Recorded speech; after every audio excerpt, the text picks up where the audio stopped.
Assalamualaikum warahmatullahi wabarakatuh. Selamat pagi anak-anak semuanya.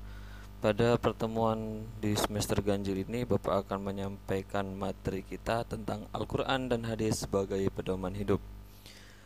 Untuk selanjutnya nanti silahkan diperhatikan slide yang akan Bapak sampaikan.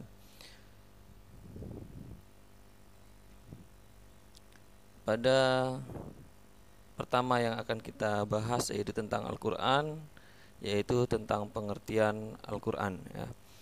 Pengertian Al-Quran secara bahasa itu berasal dari bahasa Arab ya, yaitu qara'a yaqra'u Qur'anan, yang artinya sendiri adalah bacaan.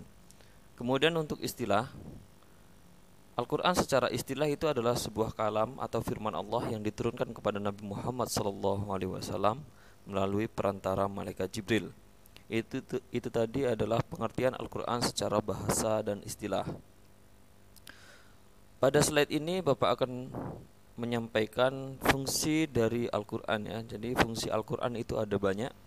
Di sini Bapak mencatatkan ada 10 fungsi dari Al-Quran. Yang pertama adalah sebagai petunjuk dan rahmat. Yang kedua sebagai penjelas, sebagai pembeda, sebagai kabar gembira, sebagai peringatan dan pengajaran, sebagai sumber pokok ajaran Islam, sebagai sumber hukum yang pertama, sebagai mujizat Nabi Muhammad SAW, sebagai hidayah bagi manusia, sebagai penyempurna kitab-kitab terdahulu. Itu adalah semua fungsi dari Al-Quran. Pada slide ini Bapak akan menyampaikan tentang keistimewaan Al-Quran. Yang pertama, Al-Quran itu memuat ajaran kitab-kitab sebelumnya. Jadi sebelum Al-Quran sudah pernah diturunkan oleh Allah kepada Rasulnya kitab-kitab.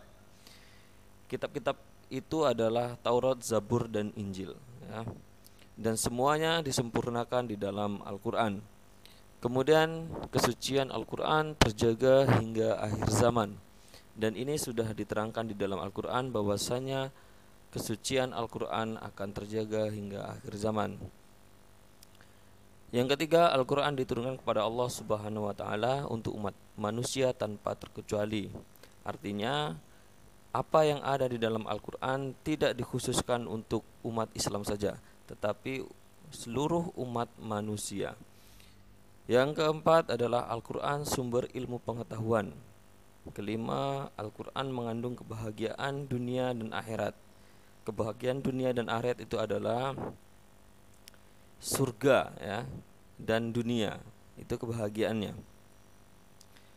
Yang keenam adalah Al-Quran mujizat Nabi Muhammad SAW yang terbesar.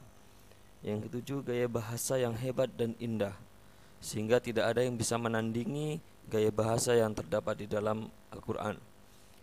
Nomor 8 yaitu kandungan Al-Quran akurat dan sesuai dengan perkembangan zaman. Itu tadi tentang Al-Quran. Untuk kali ini kita akan membahas tentang Al-Hadis ya. Yang pertama kita bahas adalah pengertian hadis itu sendiri. Pengertian hadis menurut bahasa itu bisa baru, dekat, berita, riwayat, muda, dan sunnah. Itu adalah arti secara bahasa dari Al-Hadis. Sedangkan menurut istilahnya, Al-Hadis adalah segala sesuatu yang disandarkan kepada Nabi Muhammad SAW, baik berupa ucapannya, perbuatannya, dan ketetapannya. Itu tadi pengertian Al-Hadis menurut istilah. Untuk macam-macam hadis pada slide ini akan disampaikan ya. Jadi macam-macam hadis itu ada 3 ya, ada hadis qauliyah, ada hadis fi'liyah, dan ada hadis takririyah. Hadis qauliyah itu adalah hadis yang bersumber dari perkataan Nabi. Setiap Rasul mengucapkan sesuatu itu akan menjadi sunnah, menjadi hadis. Kemudian ada hadis fi'liyah. Fi'liyah itu sendiri artinya adalah perbuatan. Jadi hadis ini bersumber dari perbuatan Nabi. Apa yang dilakukan Rasulullah SAW dijadikan sebagai hadis atau sunnah ya. Kemudian ada takririyah. Hadis takririyah adalah hadis yang bersumber dari ketetapan Nabi. Pada slide ini Bapak akan menyampaikan tentang kategori hadis. Jadi ada beberapa kategori hadis ya. Yang pertama adalah hadis sahih. Hadis sahih ini adalah hadis yang bisa dijadikan sebagai dasar hukum ya. Kriterianya itu adalah sanadnya bersambung sampai kepada Rasulullah, diriwayatkan oleh rawi yang berkualitas, tidak lemah hafalannya, sanad dan matan tidak ada cacatnya ya. Jadi itu tadi kriteria dari hadis sahih ya. Di bawah hadis sahih itu ada hadis hasan. Hasan itu artinya baik ya. Hadis hasan berarti hadis yang baik. Hadis hasan ini kualitas kriterianya itu hadisnya itu lebih rendah daripada hadis sahih. Tetapi masih bisa dijadikan dasar hukum karena kriterianya itu sanadnya masih tersambung, rawi yang adil dan dobit, tidak ada cacat, kualitas hafalan rawi tidak sekuat hadis sahih, dan itu masih bisa dijadikan sebagai dasar hukum. Yang ketiga ada hadis doif. Doif artinya lemah. Jadi hadis doif itu adalah hadis yang lemah. Hadis yang lemah ini tidak bisa dijadikan sebagai landasan hukum ya. Karena kita lihat dari kriterianya, hadis doif itu kualitasnya lebih rendah daripada hadis sahih dan hadis hasan. Hadis doif ini ada perawi yang diragukan. Nah, itulah yang menyebabkan hadis ini menjadi lemah. Sebenarnya ada satu lagi hadis, yaitu hadis maudhu ya. Hadis maudhu itu adalah hadis palsu, tapi itu tidak perlu kita bahas.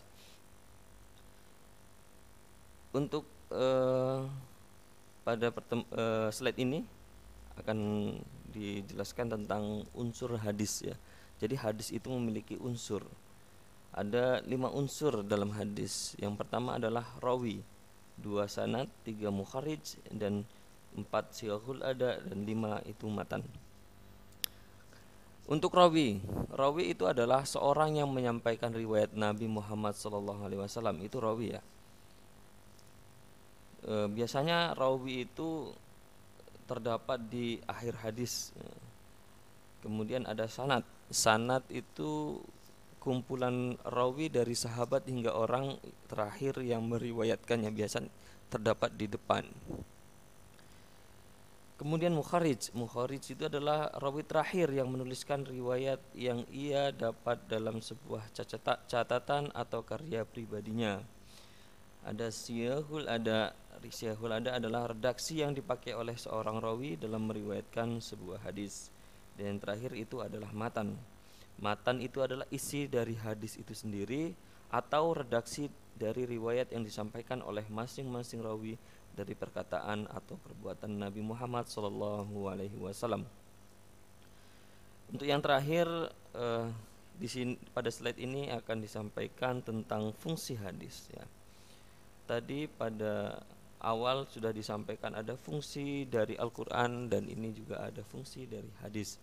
Fungsi hadis itu sendiri adalah yang pertama penjelas Al-Quran yang masih bersifat umum. Jadi di dalam Al-Quran itu ada ayat-ayat yang bersifat umum, maka fungsi hadis di sini menjelaskan ayat-ayat tersebut. Contohnya yaitu tentang tata cara sholat, puasa, haji, dan lain-lain. Kemudian fungsi yang kedua adalah menentukan hukum tersendiri. Contohnya perintah sholat yang bertujuan mencegah perbuatan keji dan mungkar. Yang ketiga, menguraikan dan merincikan yang masih global ya. Contohnya, Nabi menetapkan bahwa muslim tidak mewariskan kepada non-muslim dan sebaliknya. Jadi seorang muslim itu tidak boleh memberikan warisan kepada keluarganya yang non-muslim, atau sebaliknya, non-muslim tidak boleh memberikan warisan kepada keluarganya yang muslim.